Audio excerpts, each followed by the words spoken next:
नमस्कार। आज मैं आप लोगों को ले चल रही हूँ आरोग्य मंदिर गोरखपुर में, जो मेडिकल रोड आम बाजार में है। आज हम डॉक्टर विमल कुमार मोदी सर से मिलेंगे, जो प्राकृतिक चिकित्सालय के संचालक हैं।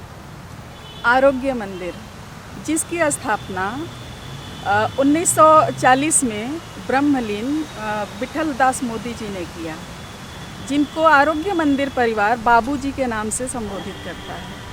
मैं सोचती हूँ कि बाबूजी की क्या सोच रही होगी उस समय, जब हम गुलामी के जंजीरों में जकड़े हुए थे, जब हम अपने अस्तित्व को खोते जा रहे थे। चारों तरफ एलोपैथ का बोलबाला था, कोई प्राकृतिक चिकित्सा को जानता नहीं था। उस समय प्राकृतिक चिकित्सालय खोलना एक तूफान में दिया जलाने के बराबर था। लेकिन जो बाबूजी ने वो तूफ़ान में दिया जलाया, जो छोटा सा पौधा लगाया, वो अभी बहुत ही बड़ा वृक्ष का रूप ले चुका है। वो प्राकृतिक लौ का रूप ले चुका है और वहाँ पे हज़ारों हज़ार लोग स्वास्थ्य लाभ हर साल उठाते हैं। और इतना ही नहीं, हर साल सैकड़ों प्राकृतिक चिकित्सक उसमें से निकलते हैं, जो अपने अपने जगह पे जाके अपनी अपनी तरह से प्राकृतिक चिकित्सा का प्रचार प्रसार करते हैं। आज मैं अपने आप को बहुत ही सौभाग्यशाली समझ रही हूँ कि मैं प्राकृतिक चिकित्सालय में बैठी हूँ और मेरे गुरुदेव, मेरे सर मेरे सामने हैं, डॉक्टर विमल कुमार मोदी जी। सर, आपका मेरे YouTube चैनल में बहुत बहुत स्वागत है। सर, बहुत सारे लोग बहुत सारा सवाल पूछते हैं, जानना चाहते हैं, तो मैं सोची कि आपके थ्रू जान लेंगे तो ज़्यादा बढ़िया रहेगा। तो सर, ये प्राकृतिक चिकित्सा क्या है और प्राकृतिक चिकित्सा किस सिद्धांत पे काम करता है, उसका सिद्धांत क्या है? तो प्राकृतिक चिकित्सा बड़ी सरल और बड़ी सहज चिकित्सा है। प्रकृति के पास रहने की बात है, प्रकृति के गोद में रहने की बात है। जैसे माँ के गोद में बच्चा जब रहता है तो वो बोल नहीं पाता, समझ नहीं पाता, लेकिन माँ उसकी तकलीफ़ को समझ जाती है। तो आप मरीज को प्रकृति के गोद में लाइए, प्रकृति की आवाज़ सुनना शुरू कीजिए, प्रकृति की बोलना शुरू कीजिए, आपको हर चीज़ समझ में आ जाएगी। प्राकृतिक चिकित्सा शरीर के शोधन की चिकित्सा है। जैसे जैसे शोधन होगा वैसे वैसे रोग निवारण होगा। रोग का नाम प्राकृतिक चिकित्सा एक गंदगी मानती है। जैसे जैसे सफाई होगी वैसे वैसे एक एक गंदगी निकल जाएगी, वो गंदगी का रोग का नाम है।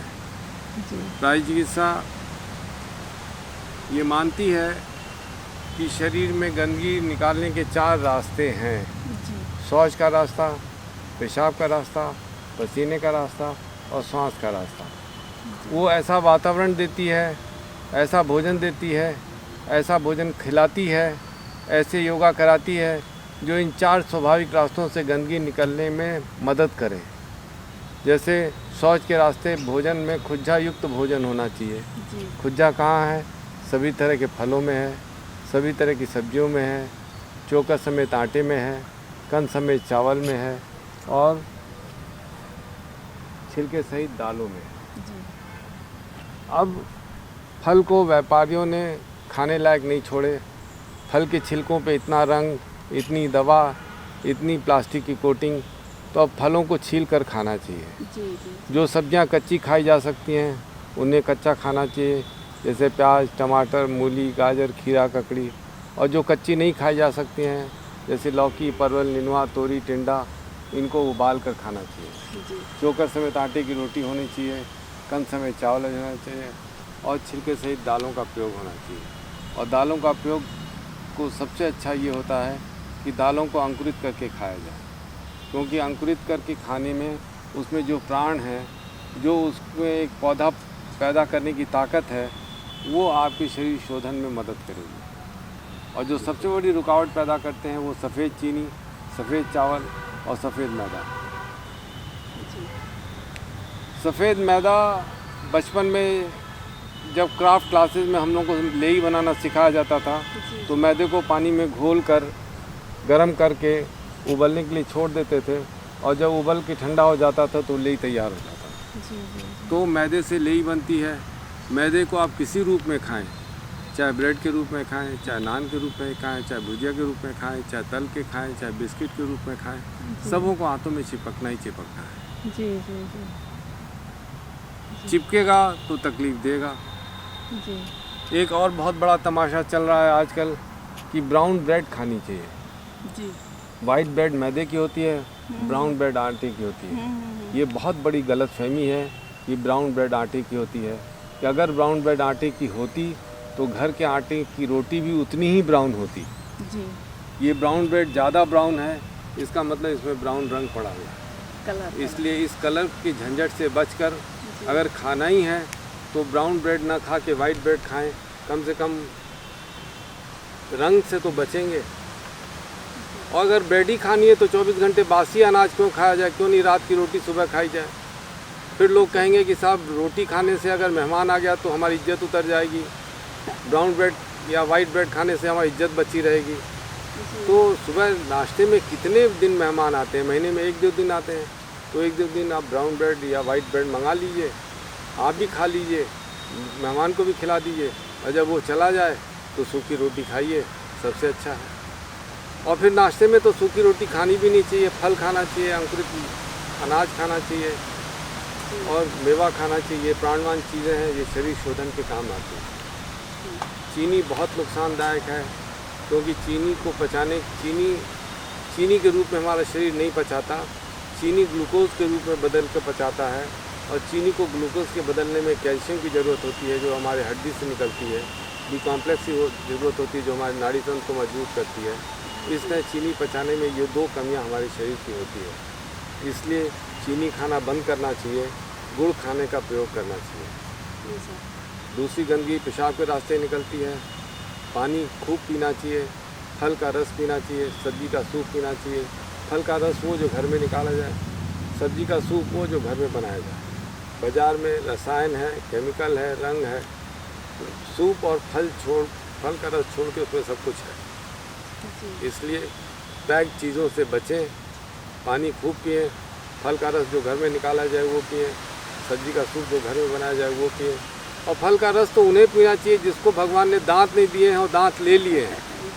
फल खाइए, काट कर छिलका उतार कर खाइए, फल का खुज्जा भी मिलेगा, फल का रस भी मिलेगा, पेट भी साफ़ होगा, मिनरल्स विटामिन भी मिलेंगे और घर के लोगों को आराम भी मिलेगा।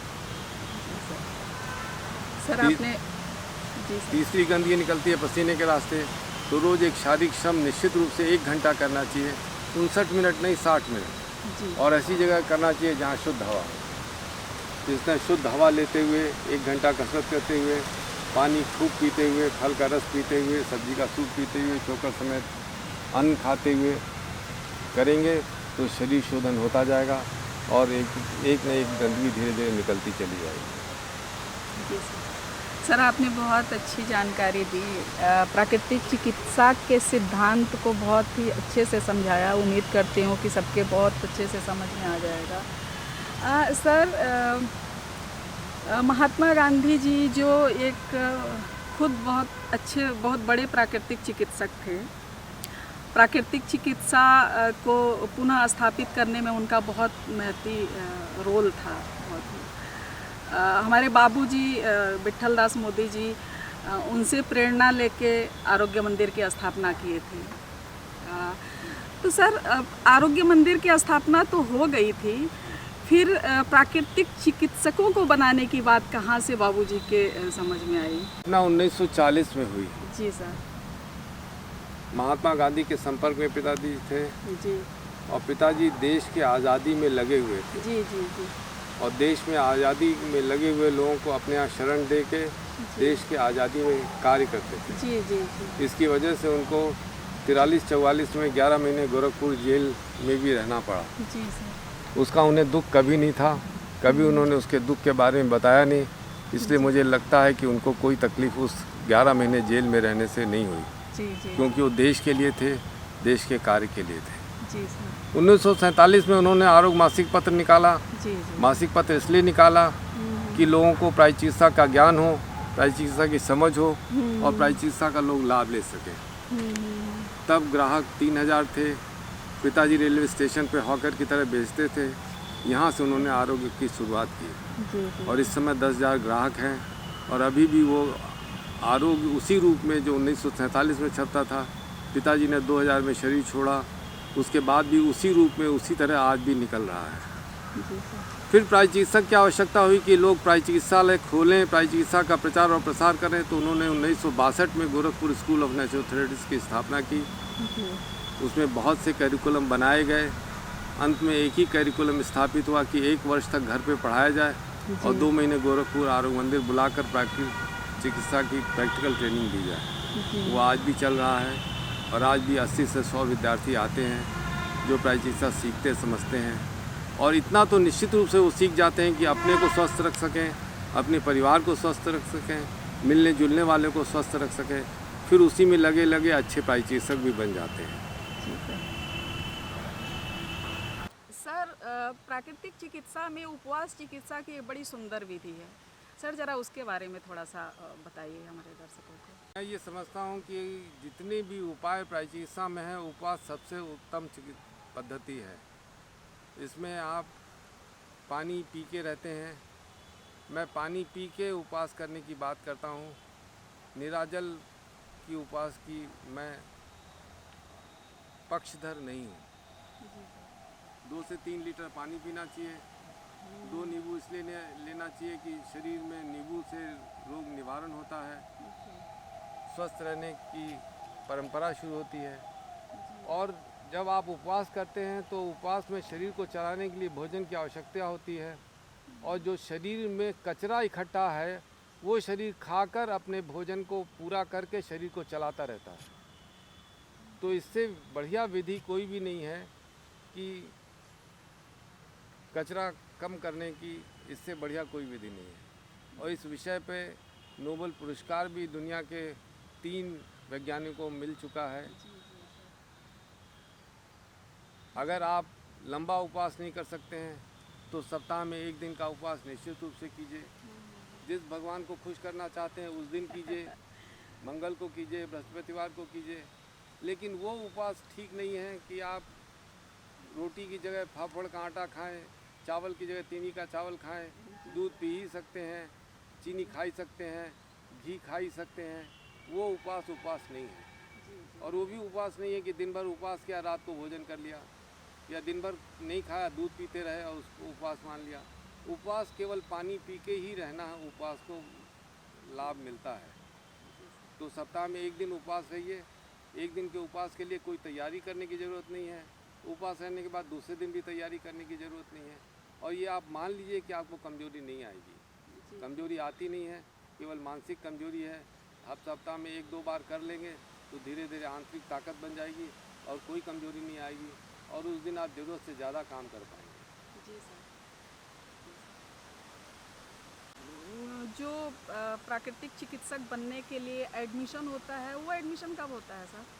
वो एडमिशन 1 साल पहले लेना चाहिए कि ये माना जाता है कि आप 1 साल घर पे पढ़ेंगे, इसलिए 1 साल पहले कभी भी प्रवेश ले सकते हैं।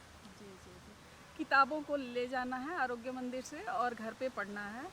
हम जो प्रॉस्पेक्टस में किताबें 36 दी हुई हैं वो जी आरोग्य का लाइफ मेंबर बनाते हैं जी जी और एक विधि देते हैं कि इस विधि से आप पढ़ते रहिए। जी जी। इस विधि से पढ़ते रहेंगे तो आपकी तैयारी भी हो जाएगी और जब आप यहाँ मेरे 2 महीने आएंगे तो जो आपने तैयारी की है उसका रिवीजन करवा देंगे, प्रैक्टिकल ट्रेनिंग करा देंगे, 40-50 मरीज ठीक होते दिखा देंगे, जिससे आपकी मानसिक ताकत बढ़ जाएगी और आपको ये मालूम हो जाएगा कि प्राय चिकित्सा से रोग निवारण होता है और मरीज ठीक भी होते हैं।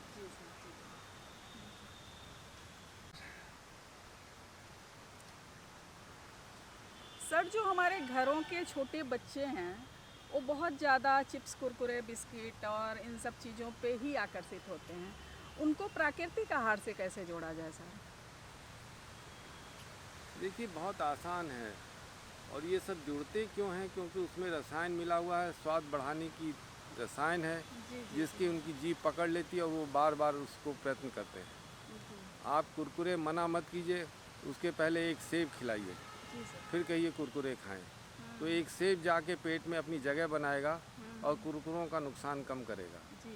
इसी तरह धीरे धीरे प्राकृतिक उनको फलों के लाभ बताकर, फलों के स्वाद को उनके जीभ पे लगाकर धीरे धीरे ही आप कर पाएंगे।